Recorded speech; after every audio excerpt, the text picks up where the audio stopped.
something I've been asked about quite a lot with the puppies. Is about teaching them not to jump up at the sides for food. Dogs love food, especially meat and things like that, obviously. These puppies are quite big, so puppies don't obviously have a lot of self-control.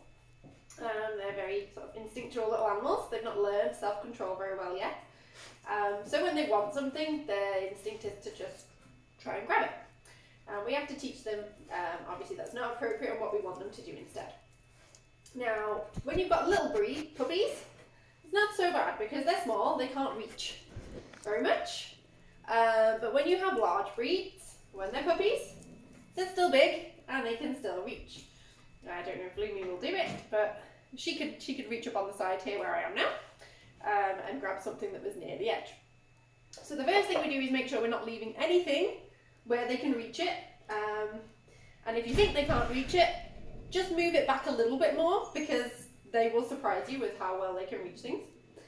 The second thing we do is when we are preparing food, so at the moment I'm chopping up treats for training class tonight, so I'm chopping up some pieces of ham here.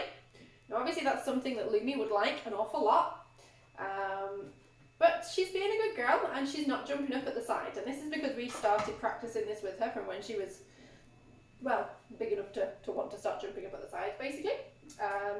So when we are doing something like this, when we've got food up on the sides or we're prepping food, especially if it's something that she's interested in, what we do is when she is doing what she's doing right now, which is being really good, she's just sitting and watching, I'm going to drop a little bit of food down on the floor for her. Some of her food, obviously, something she's allowed to have, because I'm chopping up ham for treats. You know, I can drop some of that down on the floor. And if you notice, Millie's big face was in the way before on the camera. She's actually laid down here as well. You can just about see her ears sticking up here.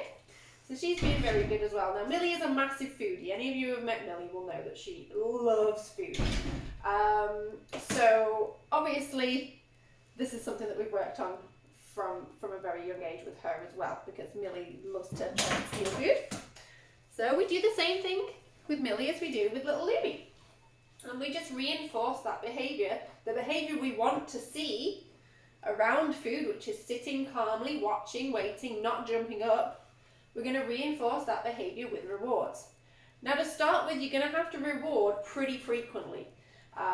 Because as I say, little babies, they don't have much self-control. So if you're not rewarding them often enough, their self-control will give in and they will start jumping up to try and get the rewards going. As your dog gets better and better at this behaviour, you reward less and less. But you have to take it at their pace. Some dogs are going to be more persistent than others. Also, if a dog has had successes in stealing things off of the side before, especially food-based items, then they will be more persistent because the behaviour has been self-rewarded. So they've managed to reward themselves by doing the bad behaviour, as in stealing food off of the side. So that then makes them try harder next time because they think they still might get a score. So as much as you can, you want to prevent those behaviours in the first place. And obviously, if you can't, you have to work from where you are and take it at the dog's pace. So it's really important to make sure that you reward the behaviours you want to see. If you're just telling your dog no, no, no, you're not giving them any incentive not to do it, especially when you're not there to supervise as well. Because telling your dog to not do something only works when you're there to tell them not to do it. If you're not there to tell them not to do it, and they decide to have a go, and they get a success, they're just learning to do it when you're not around, which is also not very helpful. So we want to make sure that we're actually rewarding them for doing the behaviours we want to see, so even when we're not there, they still do that behaviour because it's been rewarded in the past. So it's really important, and it's the same rule for anything in training, really, with behaviours. Reward what you want to see more of. If they're doing something that you like, reward it. It doesn't matter if it's what you're not training to do at that exact second in time. If they're doing something you want them to repeat in the future, reward that behaviour. And you'll see it appear more and more. The more you reward it, the more they'll do it because it's good for them. So you can see little Lumi, well, you can't see little Lumi very well now, you can just about see her nose then. She's just laid down here at my feet now. She's being very calm, very relaxed, very, very good. And every now and then I'm just going to drop a little piece of ham down for her, and that's fine. And so she's learning. She gets far more out of this by keeping her paws on the floor, being nice and calm and relaxed and undemanding, than if she was just jumping up at the side all the time and trying to grab this, she wouldn't get anything. So she's learning that it's actually better for her, as well as for me obviously, to keep her paws on the floor and be nice and calm and relax and wait. Because if she does that, she will actually get something, whereas if she's jumping up, she's not. So it's pretty simple. You've just got to be really consistent with it and repeat it a lot. So every time I cut up treats and things like that, I do this.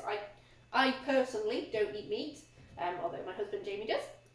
So I don't eat meat, so I don't have meat out a lot, and when I do, it's usually for the dogs. So I can stand here, and if I'm cutting up their treats or something like that, then I can always offer them a little bit when they're giving me behaviours that I want to see, like lying down and being nice and calm. So it's pretty simple. You just got to keep at it. And you're clever girls. Yes, both of you. You're being very cute down there. I wish you could see them both. The camera's not at the best angle. Lumia's laid in between Millie's front feet. It's very sweet. So yeah, so we just make sure that we keep rewarding, and because they're clever, they will pick it up very, very quickly. You've just got to be really consistent.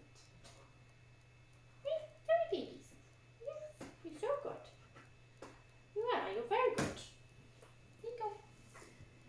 Being very good. There you go. It's the good girls, aren't you? We're the good girls. We're chopping up the hammies. Yum, yum, yum. Good babies.